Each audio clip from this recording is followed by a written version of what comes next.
Hey, what's up guys, in this video we're going to talk about the rename table statement in structured query language. The rename table statement is used to rename one existing table in the database. Like an example, we have the orders table.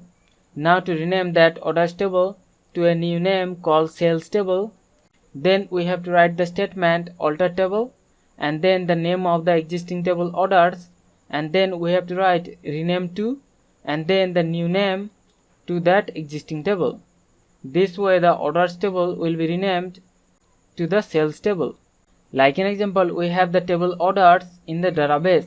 Now to rename that orders table, we have to write alter table and then the existing table name orders, and then we have to write rename to and then the new name, so we're gonna name it sales.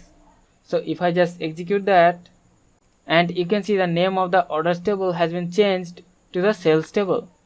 So this is the way we can use the alter table statement and we can rename an existing table to a new name. So hope you understand the concept. We'll see you in the next one. Thank you.